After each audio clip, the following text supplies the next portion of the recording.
The Walking Dead Saints and Sinners Chapter 2 Retribution was one of my most anticipated VR games ever. I absolutely loved the first one and played through it twice just to explore all the story options. I was slightly heartbroken when I found out that the December release was for Quest 2 only, but I'm fine with waiting for a higher quality experience. I say we delay gratification. Well, I do like delaying gratification. I knew the December launch didn't go very well, but these are very big shoes to fill on Quest 2 hardware. I was kind of hesitant on purchasing it after reading early negative reviews on Steam, but they seem to mostly have issues with the Quest 2. And after watching Habby call it a masterpiece, I knew I had to play it. Please note that Habby and most other YouTube channels that I have seen reviewed the PSVR 2 version. These are my personal experiences with the PCVR version of the game. I'm not covering the storyline in order to avoid any sort of spoilers. If I had to describe it in a single word, it would be linear. If you're remotely interested in the story, definitely check out the previous game first. Chapter 2 brought a few changes to game mechanics, the biggest one being a night mode, which allows for scavenging new crafting materials at night. It's kind of neat. They light up under the UV function of the flashlight. However, going out at night can be extremely dangerous. Not only is visibility limited, but the walkers are much more present and aggressive in the dark. The increase in difficulty was a very nice surprise. I breezed through the first game with ease, but in Retribution, I felt like I would avoid certain paths in fear that I would get overwhelmed by a small pack of zombies. I noticed that they would spawn much more often at night. When I play games like this, I really like to clear an area as I progress through it, and I felt myself constantly looking over my shoulder. Combat is really elevated. This sequel brought us a few new weapons. A couple were upgraded versions of existing weapons, and some were completely new. There's laser sights, an upgraded compound bow, a suppressor you can attach to pistols and rifles, and a new bolt-action rifle. But we'll talk more about it later. We have weaponized gloves, which wasn't all that effective, but still nice to have. Sawed-off shotguns were added and function much like the previous double barrel, but usable with a single hand. There are SMGs with unlimited recoil,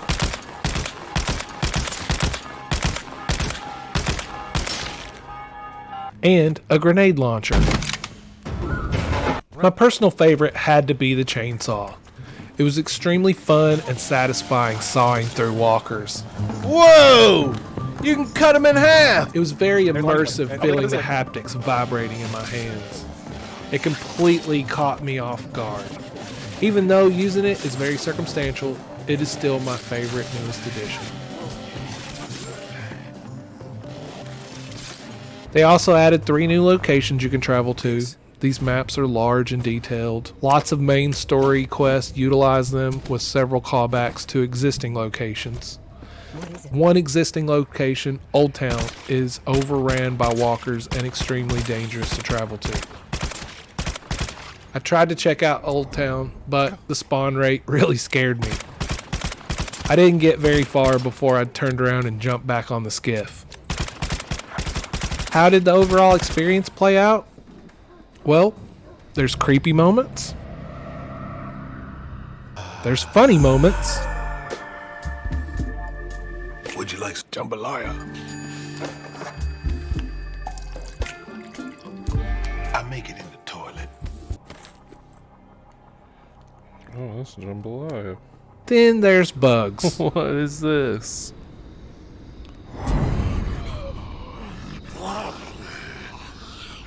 Lots of What bugs. are you doing? Too many bugs. I thought I could overlook most of them until I tried to use the Vera 416 upgraded bolt-action rifle. Then this happened.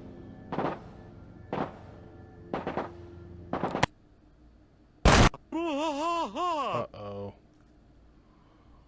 Oh, are you kidding me? Then Last this. time I fired this gun, the game crashed. So I'm a little nervous about what's gonna happen here. Oh no! Are you kidding me?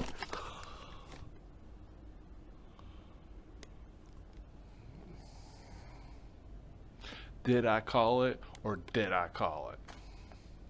And finally, this.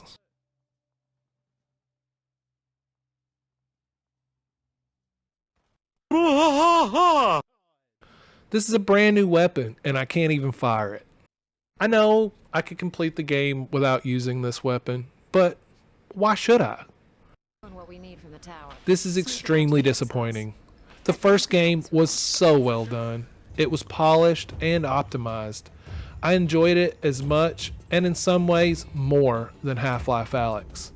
I've heard lots of people accuse this version of being questified, which is probably true in some ways, but the problem with this game run a bit deeper than that.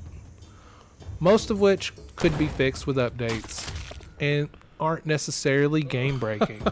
But charging $40 for a rather short VR game with little replayability is asking a lot. I really want to support new VR content, but I feel like things should arrive in a much more finished state, especially AAA type content. Ooh, what was that? But I'm all. This game isn't terrible, but I really expected much more.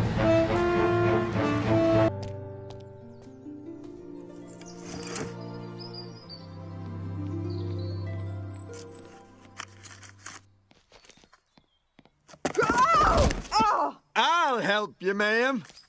I'm down. My name is. Just tell me where it. Ow! Ow! Ow! Ow! Ow! Damn it! Can we go? Just gonna bring me to get you inside, man. Now you go ahead and you just keep them ankles elevated. I'm gonna help you out. Now you go.